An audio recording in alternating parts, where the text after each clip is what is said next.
Paz do Senhor, crianças. Amém?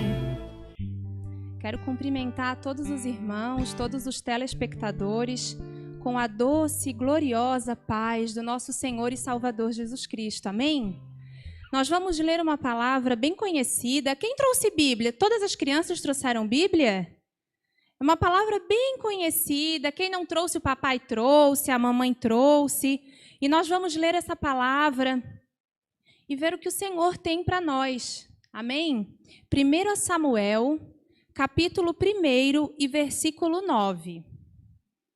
1 Samuel, capítulo 1 e versículo 9.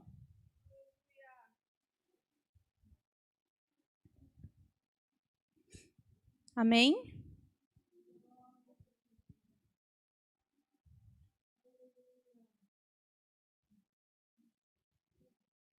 Vou esperar um pouquinho para todo mundo achar e a gente lê junto essa palavra.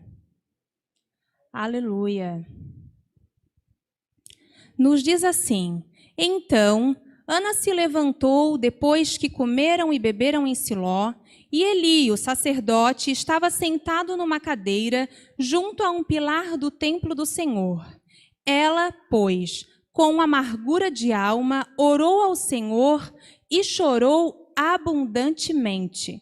E votou um voto, dizendo: Senhor dos exércitos, se benignamente atentares para a aflição da tua serva, e de mim te lembrares, e da tua serva te não esqueceres, mas a tua serva deres um filho varão, ao Senhor o darei por todos os dias da sua vida, e sobre a sua cabeça não passará navalha. E sucedeu que, perseverando ela em orar perante o Senhor, Eli fez atenção à sua boca. Ainda no capítulo 1, versículo 20. E sucedeu que, passado algum tempo, Ana concebeu e teve um filho, e chamou o seu nome Samuel, porque, dizia ela, o tenho pedido ao Senhor. E subiu aquele homem, Eucana, com toda a sua casa, a sacrificar ao Senhor o sacrifício anual e a cumprir o seu voto. Porém, Ana não subiu, mas disse a seu marido: Quando o menino for desmamado, então o levarei, para que apareça perante o Senhor e lá fique para sempre. Capítulo 2, ainda em 1 Samuel, e versículo 19. Capítulo 2, versículo 19.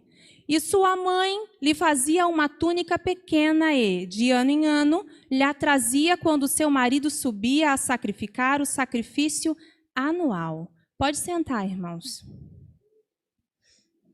A palavra que eu li fala de uma família nada convencional, nada tradicional. Se a gente for olhar para essa família com o nosso olhar de hoje, do século 21. Mas quando a gente estuda a história, a gente descobre que essa família é uma família tradicional, uma família convencional para o tempo em que eles viveram. Então, era uma família composta por Eucana e suas duas esposas, Ana e Penina. Segundo a história, a gente aprende que Eucana, ele casou-se primeiro com Ana. A Bíblia é bem clara quando fala que ele ama Ana. Ele ama muito essa mulher. Então, ele casou-se com Ana, por ela não poder gerar, não poder lhe dar filhos. Aí, ele casa-se com Penina. Penina é escolhida para fazer parte dessa família para gerar.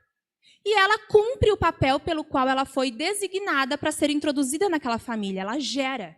Só que chega um momento que essa família já não vive mais assim tão feliz. Começa um atrito muito grande entre Ana e Penina. Penina começa a ferir Ana com palavras.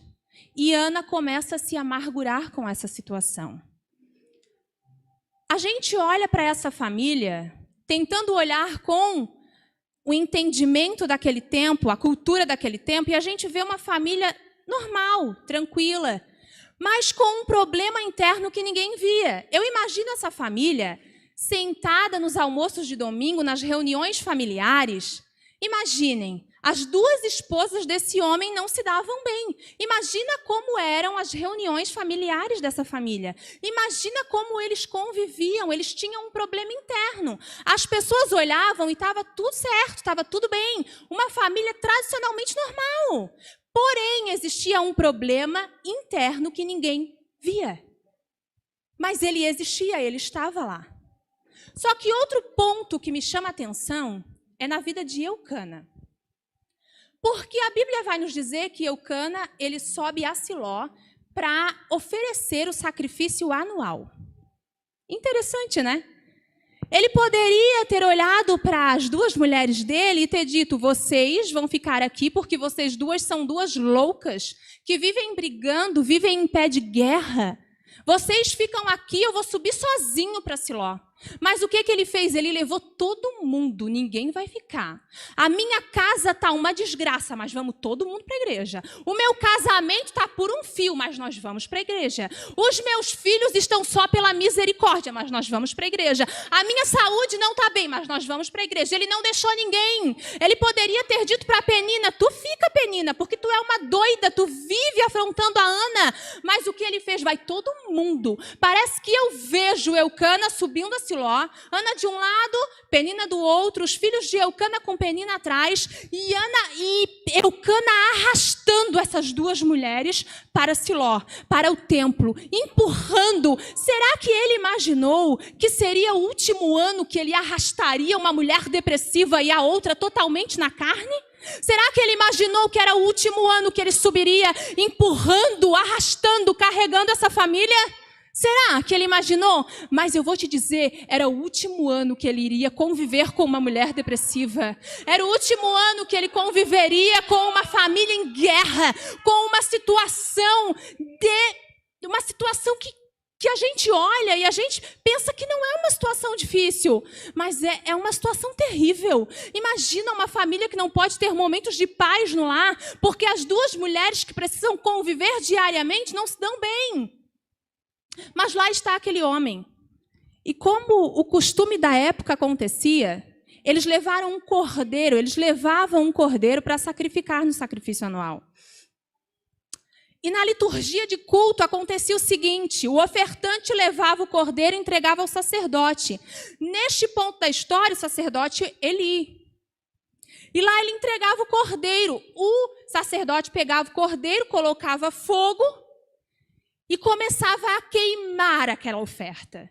Mas Deus não consumia toda a oferta. O ombro direito e o peito era dado ao sacerdote, em forma de que Deus estava recebendo aquela oferta.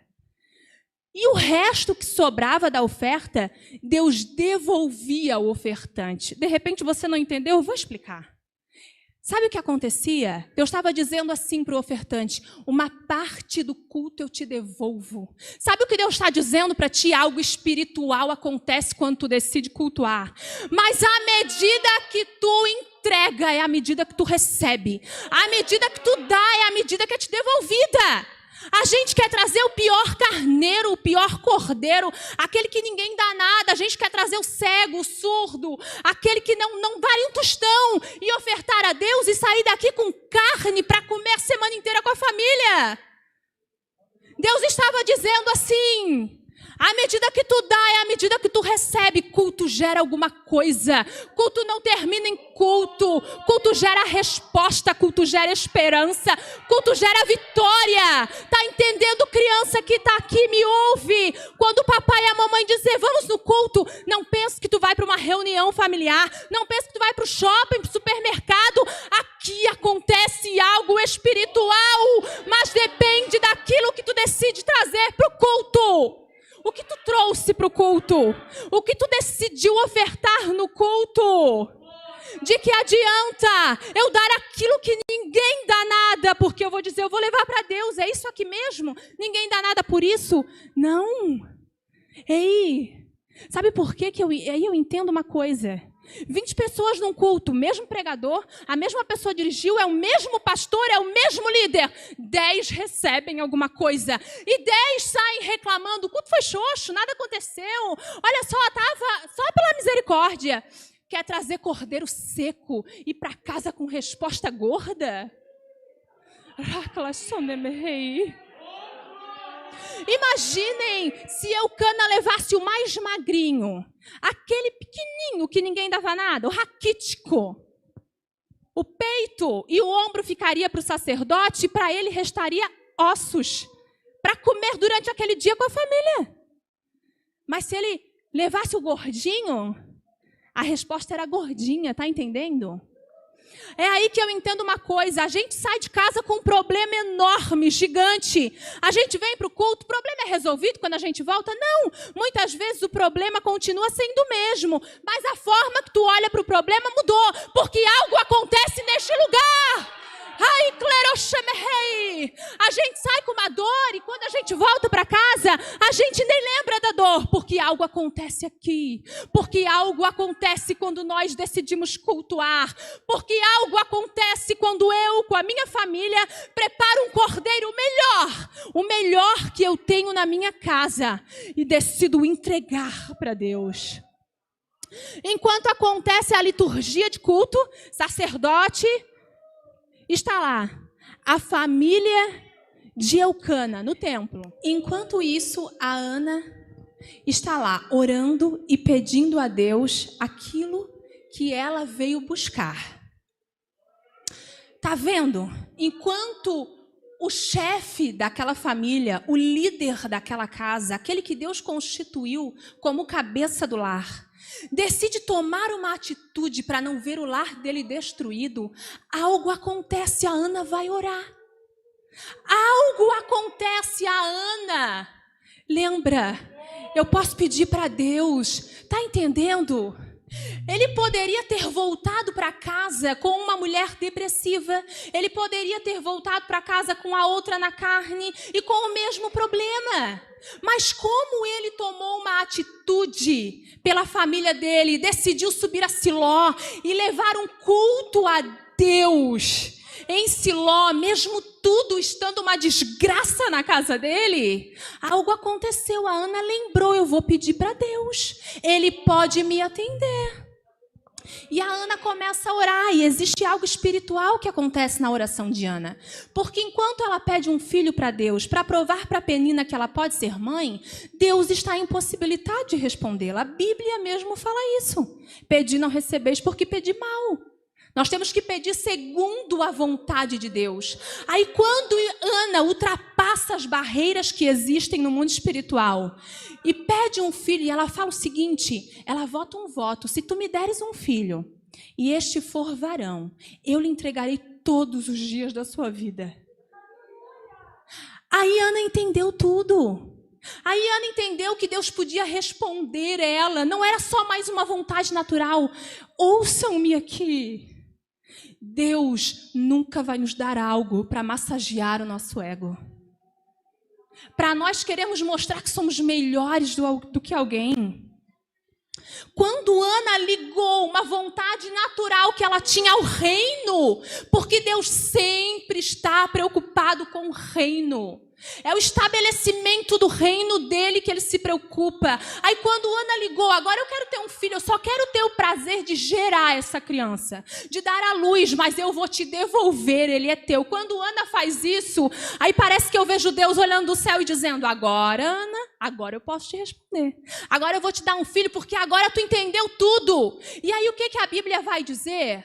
Quando ele olha para Ana e diz que Deus daria para ela aquilo que ela pediu, vai em paz. Aí ela levanta, seca as lágrimas e o semblante dela não é mais o mesmo. O Samuel está nos braços? Não. A barriga cresceu? Não. Mas quando nós pedimos segundo a vontade de Deus, nós saímos da oração com convicção de que a resposta virá. A convicção que existe na oração só acontece quando nós aprendemos a pedir segundo a vontade dele. E lembrem-se disso, a vontade de Deus sempre está relacionada ao reino. Ele é espiritual, ele tem um projeto para a terra, ele não está preocupado com aquilo que tu sonha naturalmente. Sonhe os sonhos e os projetos de Deus. Sonhe aquilo que ele quer, porque é ele quem decide. O porquê eu não sei, ele é Deus, ele disse que seria assim. Aleluia! Só que com Ana e com Eucana eu aprendo mais uma coisa. Eles voltam para casa. Ana tem um bebê. Ela coloca o seu nome Samuel. Segundo o costume judaico, a criança leva no mínimo 3 anos para ser desmamada. Mas algumas mães levam por mais tempo. Então vamos supor aqui que Ana desmamou Samuel com 3 anos, que é o mínimo do tempo pelo costume judeu. Então, com 3 anos de idade, mais ou menos, vamos fazer as contas aqui, mais ou menos 4 anos depois, lá está Eucana, Ana e Samuel subindo novamente a Siló. Subindo novamente para aquele lugar em que eles subiram há 4 anos atrás. Ele subiu com uma família destruída, com uma mulher depressiva, com a outra carnal, com uma família totalmente destruída. Ele subiu com uma família sem estrutura nenhuma. Mas ele decidiu levar o melhor para cultuar. E agora, 4 anos depois, ele sobe com a mesma mulher, só que uma nova mulher. Está entendendo? Com Deus a gente não precisa trocar, a gente precisa orar. A gente precisa levar para Ele o nosso problema. Era a mesma Ana, só que uma nova mulher. Aquela mulher que subiu triste há 4 anos atrás, agora sobe feliz. O sorriso é radiante, porque Deus fez o sobrenatural na vida dela. E ela volta. Ela poderia ter dito assim: Senhor, eu não vou entregar o Samuel. Imagine, eu até fiz um voto com o Senhor. Eu falei que eu entregaria o menino. Mas olha a situação que está o templo. Irmãos, eu estou falando de problema interno, de liderança. A família de Eli estava corrompida. Ela podia olhar e dizer: olha só como está o Ofni e Finéias. Vou entregar meu filho neste lugar. Para quê? Para se tornar como eles? A desculpa de Ana era justa. Não é? Eu entendo como justa. Imagina. Só que Ana era uma mulher firme naquilo que Deus havia dito a ela. Ela continua o processo de entrega do filho dela, mesmo sabendo que existia uma crise.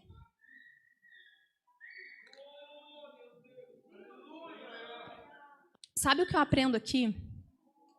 Que não existe desculpa para nós interrompermos o processo de entrega da nossa família a Deus, dos nossos filhos a Deus. Não existe desculpa para nós dizermos: mas o Covid-19 chegou, olha essa situação do meu lar. A gente tem que ir para a igreja de máscara.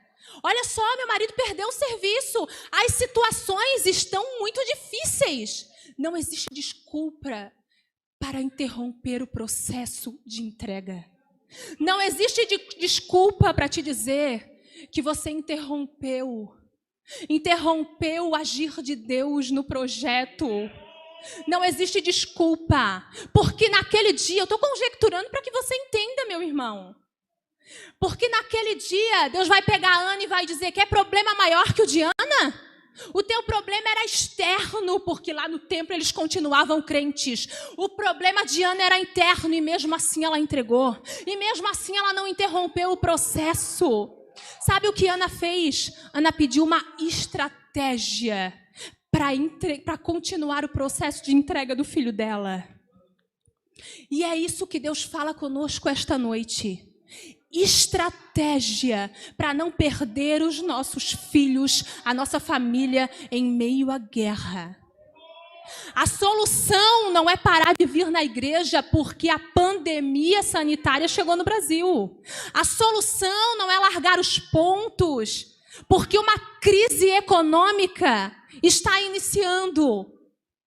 A solução é orar e aprender com Ana a pedir uma estratégia. Ana poderia ter entregado, de repente, o filho dela. Ou ela poderia não ter entregue, ou ela poderia ter entregue e dito, meu voto era só deixar ele. Eu vou deixar ele aí, seja o que Deus quiser, Deus vai cuidar. Só que, mesmo à distância, Ana sabia que o que era para ela fazer, Deus não iria fazer. Que mesmo ela não estando todos os dias com o filho dela, o que era para ela fazer, ela precisava fazer. E ela faz uma túnica. Túnica fala de cobrir a criança com a túnica. E cobrir significa esconder, proteger. Eu não estou falando de mamãe que passa a mão na cabeça. Eu estou falando que ela entendia que em meio à crise ela precisava esconder o filho dela. Proteger em algo profundo, algo sólido. E aí começa o processo de produção da túnica. Ela decide produzir uma túnica sacerdotal. Vejam que loucura. Para um menino. Se túnica sacerdotal era usada pelos sacerdotes e filhos de sacerdote. Mas olha só, que mulher doida, né? Ela decide produzir uma túnica e fazer para o menino. E no processo de fazer a túnica, de produção da túnica, eu aprendo que tem 2 requisitos que precisa. Porque a túnica sacerdotal, ela era bordada. E esse processo de bordar a túnica era muito minucioso. Demorava no mínimo 8 meses para uma pessoa bordar essa túnica.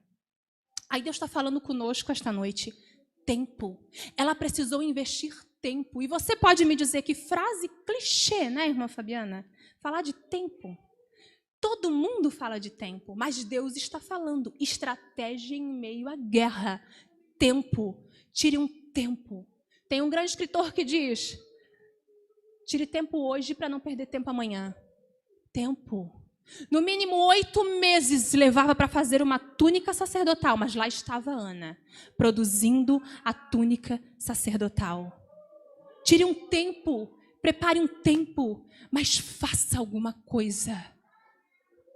Segundo requisito, a túnica era feita de linho. E o linho custava um preço altíssimo. Os leitores de história sabem disso. Altíssimo na época. Deus está falando preço alto. Custa caro. Não é algo tão simples assim. Ou tempo é algo simples de ser conseguido. Eu tenho uma colega que é psicopedagoga. E ela falou que durante a pandemia, os pacientes dela tiveram um avanço gigantesco.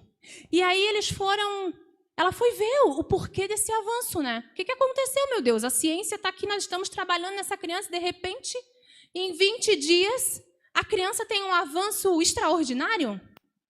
E eles foram descobrir, Mancida, os papais estavam em casa e tiravam mais tempo para o filho. E aí, consequentemente, aquilo que os profissionais tinham que investir muito tempo começou a melhorar. O sono começou a melhorar. O aprendizado começou a melhorar. Olha só, que coisa interessante. A criança que era agitada começou a ficar mais calma. Tempo. É tão simples. O mundo fala isso, nós somos sábios cristãos. Deus está falando conosco. Tempo. Tempo, preço. É madrugada fria, é preço, é oração, é jejum, é choro, é lágrima, é preço alto, o linho era caríssimo. Eu não sei qual que era a condição financeira de Eucana, mas eu sei que a Ana investia um alto preço todos os anos para produzir uma túnica sacerdotal para Samuel. E o linho ele só era caro porque ele era raro. Está entendendo o que o Espírito Santo está falando? Tempo, preço e terás algo raro.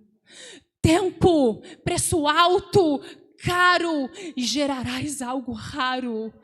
Quem não quer gerar Samuel, mas quem quer ser Ana? Você está vendo?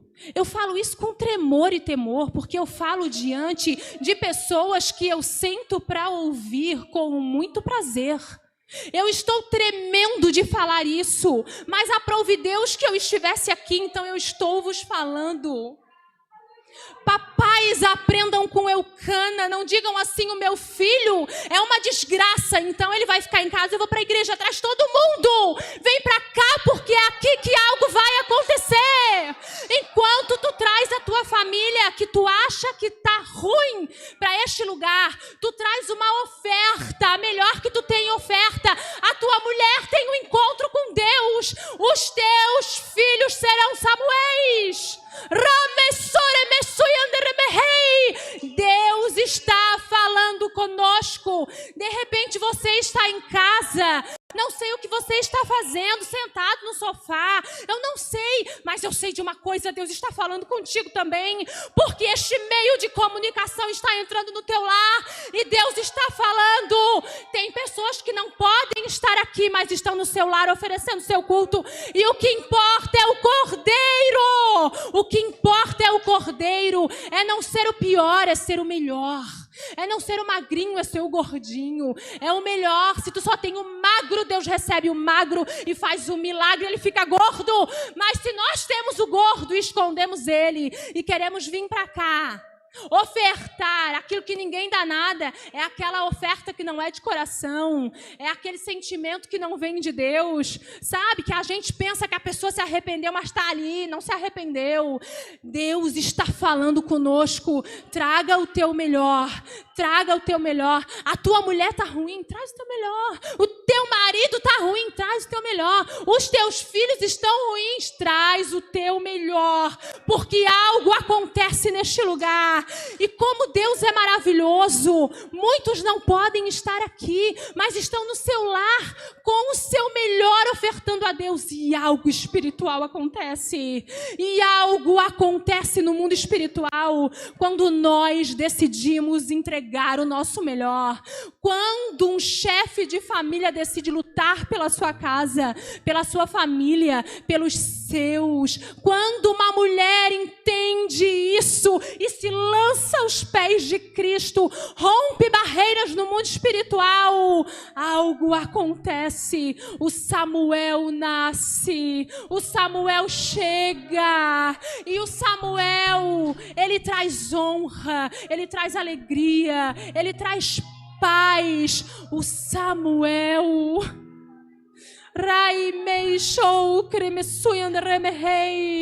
à medida que tu dá, é à medida que tu recebe.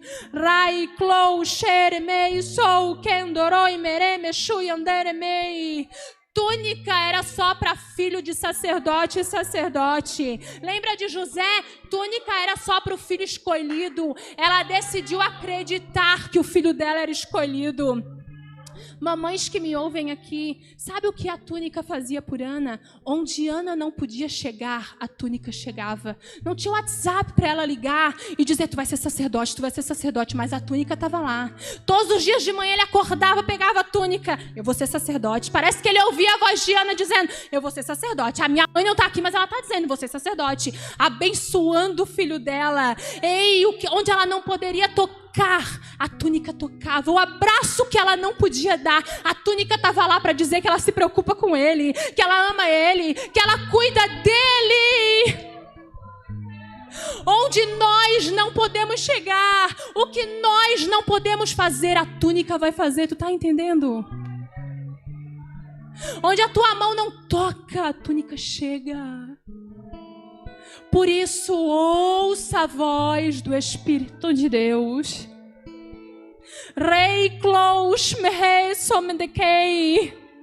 Ouçam a voz do Espírito de Deus nesta noite falando conosco. Prepara uma túnica. Vai para Siló, porque é lá que tem resposta para a tua vida. Sobe, vai para o templo. Para o templo, é de lá que vem o teu socorro. Ou vocês pensam que o nosso adversário quer fechar os shoppings e os supermercados? Ele quer fechar as igrejas, ele sabe que algo acontece neste lugar. Tu pode adorar a Deus em casa e fazer o teu culto, mas eu te pergunto, é a mesma coisa? Lá em Atos, quando o Espírito Santo desce, estavam todos unidos. E a palavra unido, ela significa confundir num só. Nós estamos todos aqui e o diabo olha para nós e vê um só. É confundidos num só.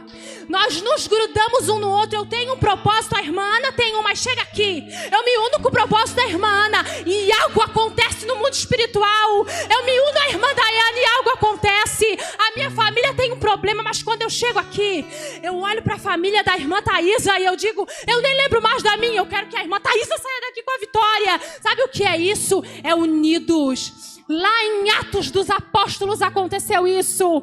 E um grande avivamento aconteceu. A intenção do inimigo não é parar coisas exteriores. É parar a igreja.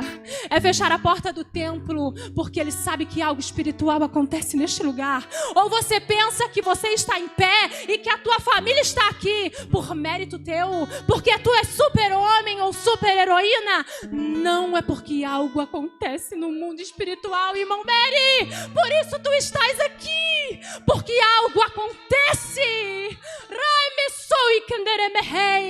Nunca esqueçam disso, crianças. Quando vocês saírem de casa para vir para a igreja, lembrem-se, eu vou levar o meu melhor. Porque algo acontece naquele lugar. Eu vou levar o melhor cordeiro. Porque algo acontece naquele lugar. Aleluia.